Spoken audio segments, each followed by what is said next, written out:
Mr. Abbott, Madam Speaker, Mr. President, honourable senators and representatives, I am incredibly proud to be here today in Canberra.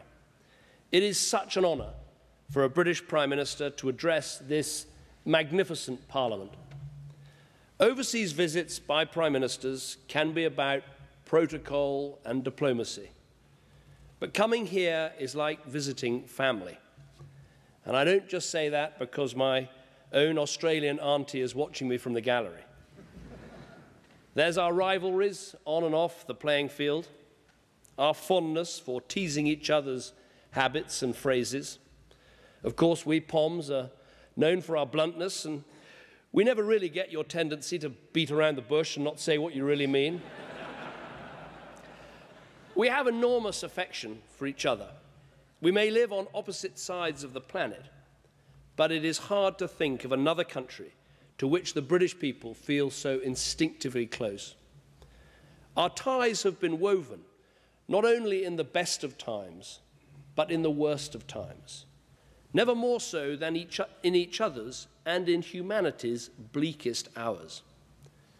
On Sunday, I laid a wreath at the Cenotaph in London, 100 years since the start of the First World War. And later today, I will lay a wreath in the Hall of Memory at the Australian War Memorial. We will never forget the thousands of Australian troops who stood and fought and fell from Lone Pine to the Somme. I especially think of those who fell in Gallipoli, which I visited as a young man, surrounded by Aussies and Kiwis the same age as me. We joked as we took the boat across the straits, but as we landed and saw that extraordinary memorial, we all fell silent, moved beyond words by what our forefathers had done together. Those diggers were not just fighting for their country, they were shaping the identity of a new young nation. Next year will see the 100th anniversary of Anzac Day, and Britain will mark it with a special service of commemoration at the Cenotaph.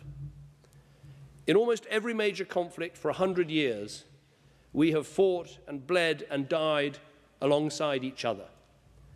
In the Second World War, from the ingenuity of the dam busters to the endurance of Tobruk.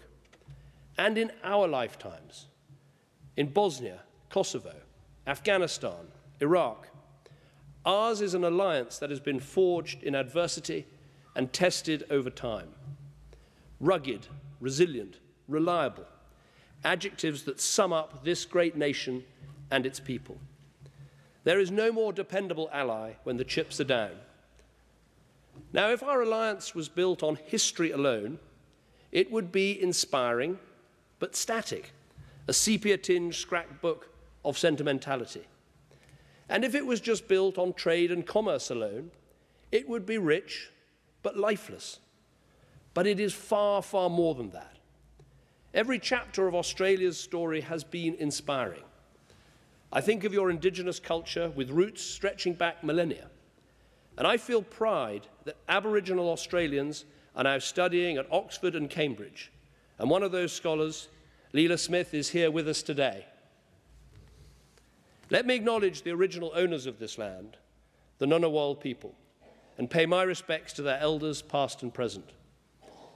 You have always been a pioneering country, and today you're writing another remarkable chapter in your national story. Your vibrant society, with its citizens drawn from an ever-expanding pool, especially Asia, your thriving economy, 23 years without a recession, your cheerful irreverence, and your conviction that what matters in life is not where you come from, but where you're going to. Your readiness to step up whenever international peace and order is threatened. That is why Britain so admires Australia. You are a can-do country. You want to shape the world you live in, not be shaped by it. And our nations share a similar outlook on life. We never think twice before jumping in to help.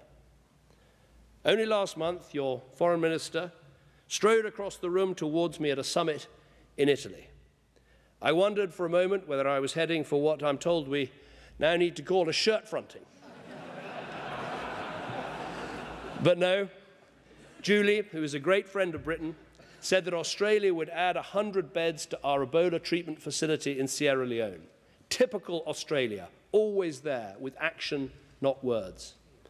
And let me say this, what our troops and our health workers are doing on the front line of fighting this disease is beyond brave, and we should be incredibly proud of what they're doing.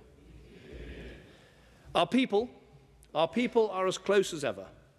More than 600,000 Brits visit every year, and there are 1 million visits to Britain by Australians every year. And I'm pleased that we're making some progress of making that process of visiting easier by cutting the cost of air passenger duty and extending the use of e-gates for regular Australian visitors to the UK. But for a while, our political relationship fell into a state of what William Hague called benign neglect. It's extraordinary to think that no British Foreign Secretary had visited Australia in nearly 20 years. I was determined to change that. Now you've had 3 visits in as many years and a British Prime Minister twice as well. You might start to think we're beginning to overdo it. But the scope for working even more closely together really warrants it. After the tough decisions of recent years, Britain's economy has turned a corner. The fastest growing economy in the G7. Employment up 1.75 million in 4 years, more than the rest of the European Union put together. Unemployment at 6% and falling. We found again our buccaneering spirit and our determination to seek new markets and new opportunities. For the first time since the 1970s, the UK is expanding our presence east of Suez, opening diplomatic posts across Asia. Our economic prosperity underpins our national security, and we're using it to modernize our armed forces with the most modern equipment.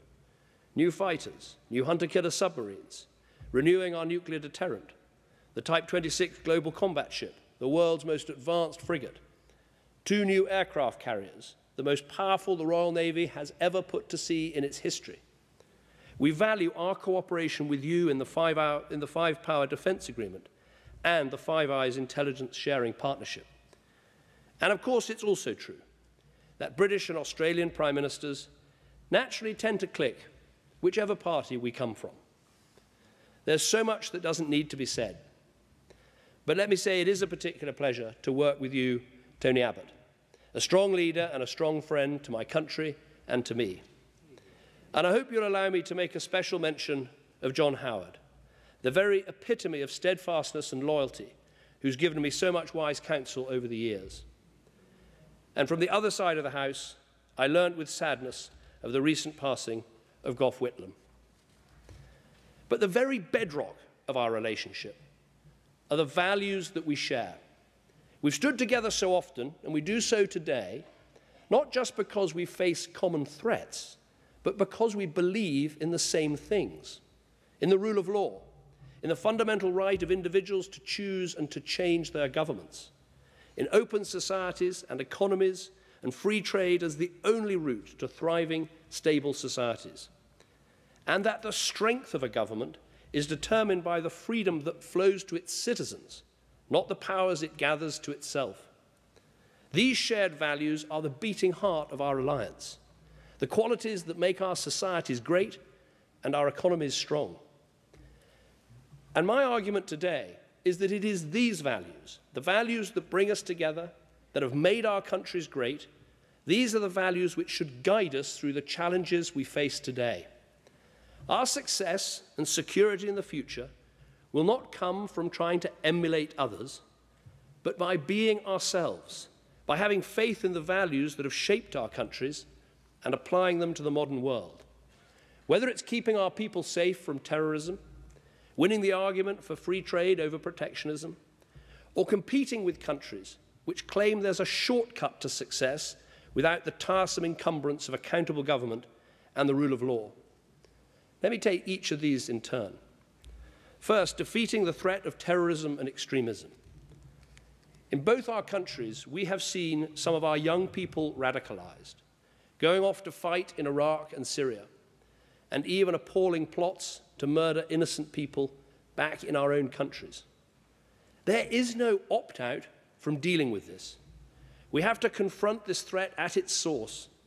So it is right that once again, with others, including Arab states, British and Australian forces are operating alongside each other, supporting all those in Iraq and Syria who want a future for their countries where all their people are represented and where there is no place for extremism and terror. We have to deal with the threat of foreign fighters planning attacks against our people. Your Prime Minister has given a strong international lead on this, helping to galvanise the UN Security Council with a powerful address. Later, last month, this Parliament passed new legislation to tackle foreign fighters. And we will shortly be introducing our own new counter-terrorism bill in the United Kingdom. New powers for the police at ports to seize passports, to stop suspects travelling, and to stop British nationals returning to the UK unless they do so on our terms. New rules to prevent airlines that don't comply with our no-fly lists or our security screening measures from landing in the UK. But as well as dealing with the consequences of this threat, we also have to address its root cause. And let us be frank, it's not poverty, though of course our nations are united in tackling deprivation wherever it exists. It's not exclusion from the mainstream. Of course we have more to do, but we are both successful multicultural democracies where opportunities abound. And it's not foreign policy. Now I can show you examples all over the world where British aid and British action have saved millions of Muslim lives, from Kosovo to Syria. But that is not actually the real point.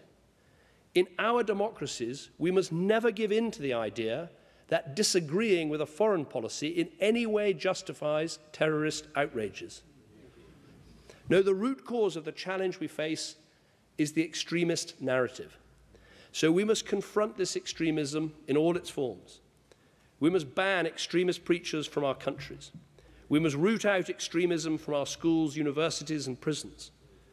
As we do so, we must work with the overwhelming majority of Muslims who abhor the twisted narrative that has seduced some of our people. We must continue to celebrate Islam as a great world religion of peace. A new and pressing challenge is getting extremist material taken down from the internet. There is a role for government in that. We must not allow the internet to be an ungoverned space. But there is a role for companies too. In the UK, we are pushing them to do more, including strengthening filters, improving reporting mechanisms, and being more proactive in taking down this harmful material. We're making progress, but there is further to go. This is their social responsibility, and we expect them to live up to it. And as we confront this extremism together, let us have faith in the appeal of what our modern societies can offer. Yes, the battles for equality of opportunity for every person of every race and creed are not yet fully won. But today, your country and my country are places where people can take part, can have their say, can achieve their dreams.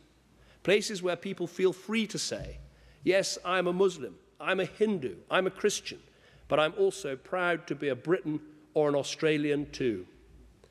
And that sense of identity, that voice, that stake in society all come directly from standing up for values and our beliefs in open economies and open societies. One of the greatest threats to our values and to our success is the spectre of protectionism. Too many people still seem to believe that trade is some sort of zero-sum game. It's as if one country's success is somehow another country's failure. This has always been nonsense. Trade enables the specialization that can enrich all. But protectionism is even more nonsensical in the modern integrated global economy, where a mobile phone can have parts from all over the world, where infrastructure investment can be planned in Sydney and delivered in São Paulo, and where the world's largest radio telescope can have its headquarters in Manchester, England, and its field station in Western Australia. If we're to bust the myths that stand in the way of the great new trade and investment deals now before us, we have to tell it to people straight. Opening up trade doesn't cost jobs, it creates them. It doesn't undercut wages, it leads to the productivity gains that help to increase them. Let's start this weekend at the G20 and take these arguments head on. Let's see through an EU-US deal that could be the biggest of its kind on the planet. And while we're at it, let's push for an EU-Australia deal too. Because if we have the confidence to stay true to our values, we can defeat the protectionist arguments and secure huge advantages in prosperity for our nations and for our trading partners all around the world. Finally, there's a more incipient, creeping threat to our values that I want to mention. And it comes from those who say that we will be outcompeted and outgunned by countries that believe there is a shortcut to success, a new model of authoritarian capitalism that is unencumbered by the values and restrictions that we place upon ourselves. In particular, an approach that is free from the accountability of real democracy and the rule of law. I say we should have the confidence to reject this view and stay true to our values. These are the things that make us strong. We are democracies. We don't shy away from self-criticism. We debate our mistakes in public. That can be painful, but it is so powerful. Our free and fearless press shines a light wherever it is needed, without fear or favor. Of course, that can make life difficult, but it helps drive out the corruption that destroys so many countries. Our governments, your government, my government, we lose cases in court because we don't control the courts. But that's why people invest in our countries, because they have property rights and they know that they can get redress from the rule of law and that we have judges who are honest and not on the make. It is no accident that the most successful countries in the world are those with the absence of conflict or corruption and the presence of strong property rights and institutions. It is no coincidence that the big ideas, like Wi-Fi, invented here, or the World Wide Web, invented by Britain, they all come from open societies. Nor is it surprising that many of the world's leading businesses refuse to set up their headquarters in places where their premises can be taken away from them. These attributes, our rule of law, our democracy, our free press, these aren't weaknesses, they are our greatest strengths. In the great sweep of history, sometimes freedom is on the offensive, sometimes on the defensive. In 1988, my predecessor, Margaret Thatcher, spoke to you in Parliament.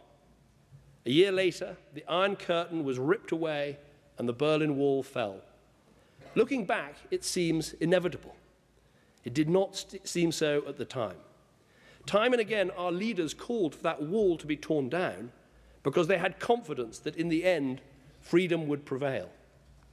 As our generation fights that battle, we need to resist the idea that says that nations can enrich their citizens while forever bypassing the building blocks of democracy, or that freedom is reserved for certain peoples or nations, or that women don't deserve equal rights and opportunities in every country on earth, or that there are some countries that just aren't suited to democracy.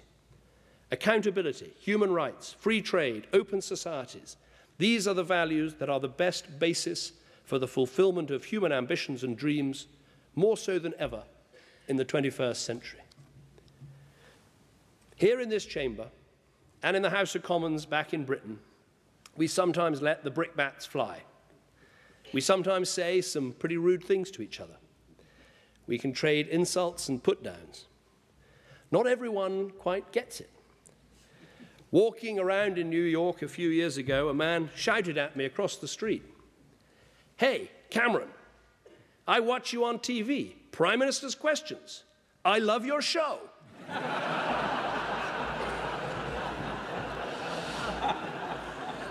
As you can see, I'm as bad at an American accent as I am at an Australian one. The reaction to that I will never forget. It's truth. But let's take this moment here today to pause for a moment, to reflect and take a step back. Because sometimes we can take what we have for granted, and we should never do that. Never. Never lose sight of the bigger picture.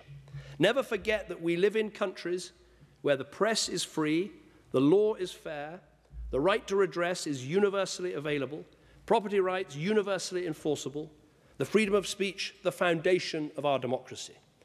And let us remember that these things, these incredible values we share, are not just what make our societies strong, they make our economies strong too. They've made our countries great, and if we have the courage to stand by them, they will continue to do so now and for generations to come. Thank you.